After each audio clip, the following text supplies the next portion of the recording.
अस्सलाम वालेकुम स्टूडेंट्स, कैसे हैं आप सब। उम्मीद है कि आप सब बिल्कुल ठीक ठाक होंगे। तो इससे पहले वाले वीडियो लेक्चर में मैंने आप लोगों को techniques used in cell biology के बारे में बताया था, जिसमें मैंने आपसे सेल फ्रैक्शनेशन को डिटेल्ड में डिस्कस किया था। आज का हमारा जो लेक्चर है वो डिफ्रेंशिएशन स्टेनिंग पर और माइक्रो डायसेक्शन पर है।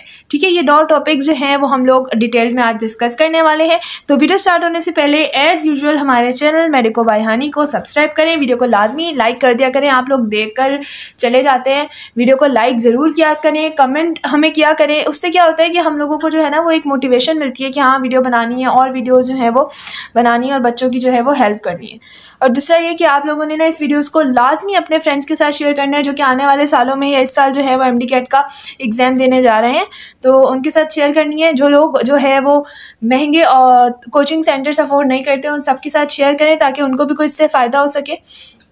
और ये जो लेक्चर है वो मैं सारा न्यू STB से रिकॉर्ड कर रही हूँ। और दूसरी बात ये कि मैं आप बुक से इसलिए पढ़ाती हूँ क्योंकि MD कैट में जो है 70% रिकॉल होती हैं चीज़ें। ठीक है, तो इस वजह से मैं बुक्स की लाइन पढ़ाती हूँ। अब हम बात करते हैं सेल और tissues. Some structures are transparent. Cells और या फिर टिश्यू में कुछ स्ट्रक्चर्स ऐसे होते हैं जो कि ट्रांसपेरेंट होते हैं। अगर हम लोग बात करते हैं लाइक आप लोगों ने सबने जो है माशाल्लाह से सेकेंड ईयर किया हुआ होगा या फिर कर रहे होंगे, तो उसमें क्या होता है कि जब आप लोग किसी भी चीज़ को डायसेक्ट करते हैं, किसी भी चीज़ को काट के उसकी डायसेक्शन करते हैं, जैसे फ्रॉग या फिर कॉकरोच या फिर लेज़र्ड, इस तरह की चीज़ें होती हैं, तो उनके कई बार सेल जैसे अगर हमारा एक वो होता है लेबॉर्ट्री में, उसमें क्या होता है कि फ्रॉग का जो थूक होता है जिसको हम सलाइवा कहते हैं, उसको निकाला जाता है और उसको जो है वो उस पर मतलब उसको स्टडी किया जाता है बाय माइक्रोस्कोप। तो अब क्या होता है उस पर आप जो हो वो ग्रेन डालते हो, ठीक है ना, थोड़ा सा जो है वो स्टेन जो है उस पर ऐड किया जाता है किसी भी कलर का, ज़्यादातर वो पर्पलिश रेडिश इस टाइप का ही होता है। वो स्टेन या डाई उसको हम कहते हैं, उसको हम ऐड करते हैं उस के ऊपर, उस सलाइवा के ऊपर। तो उसके बाद जो है वो हमें सलाइवा दिखना शुरू हो जाता है माइक्रोस्कोप के जरिए, ठीक है, वरना वो ट्रांसपेरेंट होता है। तो इसको हम कहते हैं स्टेनिंग। या आप लोगों ने भी यूज़ किया हुआ होगा बॉटनी के लैब्स में भी, जूलॉजी के लैब्स में भी। To study the difference between these structure some dyes are used which are absorb differentially due to their chemical composition. उनको स्टडी करने के लिए, उन स्ट्रक्चर्स, उन टिश्यूज़ को, स्ट्रक्चर को स्टडी करने के लिए जो कि ट्रांसपेरेंट है, कुछ डाइज या फिर कुछ स्टेनिंग मटेरियल जो हैं वो यूज़ किए जाते हैं जो कि केमिकल कॉम्पोजिशन के हिसाब से एब्जॉर्ब हो जाते हैं उनके अंदर, जो भी हम लोग देखना चाह रहे होते हैं।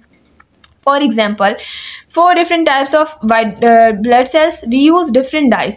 जैसे वाइट ब्लड सेल्स होते हैं उनको देखने के लिए भी हम लोग डिफरेंट डाइज को यूज़ करते हैं। ठीक है, this technique is called staining. इस टेक्निक को हम स्टेनिंग कहते हैं। And this process where different dyes are use at the same time to distinguish between them from one another called differentiation staining.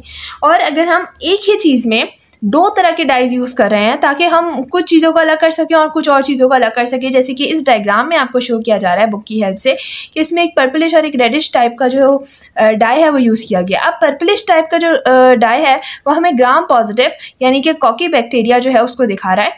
और अगर हम बात करते हैं जो रेडिश टाइप ग्रेन हमारे पास रेडिश टाइप है, वो क्या शो कर रहा है, हमें ग्राम नेगेटिव शो कर रहा है, जो कि बेसिकली यानी कि रॉड शेप बैक्टीरिया को हमें जाहिर कर रहा है। अगर हमारे पास कोई ऐसा मॉलिक्यूल है, ऐसा कोई सब्सटेंस है जिसमें 2 चीज़ें हैं और हम उनको अलग अलग देखना चाहते हैं, तो हम 2 तरह के dye at a time use करते हैं उन दोनों के दरमियान फ़र्क करने के लिए। ठीक है, use at the same time to distinguish them from one another called differentiation staining. और उसको कहा जाता है डिफरेंशिएशन स्टेनिंग। स्टेनिंग अगर आप किसी भी एक मटेरियल पर, किसी भी एक चीज़ पर जो है एक रंग डालते हो, उसको डाई करते हो, उसको चेंज करते हो, तो उसको हम स्टेनिंग कहते हैं। और अगर आप 2 कलर्स डालकर उनको देखना चाह रहे हो, 2 चीज़ें, तो उसको हम कहते हैं डिफरेंशिएशन स्टेनिंग। ठीक है, होप सो ये आपको समझ आ गया होगा। अब हम बात करते हैं माइक्रो डायसेक्शन की। माइक्रो मतलब बड़ा करके और डायसेक्शन मतलब उसको डायसेक्ट करके। Micro dissect is a technique to isolate specific cells with the help of microscope. एक टेक्निक है जिससे कुछ स्पेसिफिक सेल को ही जो है वो माइक्रोस्कोप के जरिए आइसोलेट किया जाता है। It is use in biological research और to find out the role of embryonic cell in development. ये बायोलॉजिकल रिसर्च में भी यूज़ होता है और दूसरा कहाँ यूज़ होता है, इसका रोल है एम्ब्रियोनिक सेल्स इन डेवलपमेंट। जब जो है वो बच्चा बिल्कुल बन रहा होता है उस टाइम पर उसके जो सेल्स होते हैं उसको हम कहते हैं एम्ब्रियोनिक सेल्स। ठीक है, ड्यूरिंग द डेवलपमेंट। तो ड्यूरिंग द डेवलपमेंट जो एम्ब्रियोनिक सेल होते हैं उनको भी देखा जाता है by micro dissection. Role of different chemicals on cell development and treatment of different disease. ये काफ़ी तरीके की जो केमिकल सेल की डेवलपमेंट है उनको देखा इससे जा सकता है। दूसरा क्या हो सकता है कि डिफरेंट डिजीज़ के ट्रीटमेंट भी इससे जो है वो किए जा सकते हैं। ठीक है, अभी आप लोगों के लेवल पर ये नहीं बताया जा रहा है कौन कौन से डिजीज़ है, तो उससे हमारा भी ताल्लुक नहीं है। जब आप इंशाल्लाह MBBS में आएंगे तब आपको इसके बारे में बताया जाएगा। अब बात करते हैं, so it is a collection of different techniques where a microscope is used during studies. ये जो हमारे पास पूरा एक चीज़ है जिसको माइक्रो डायसेक्शन कहते हैं, एक प्रोसेस है, एक टेक्निक है।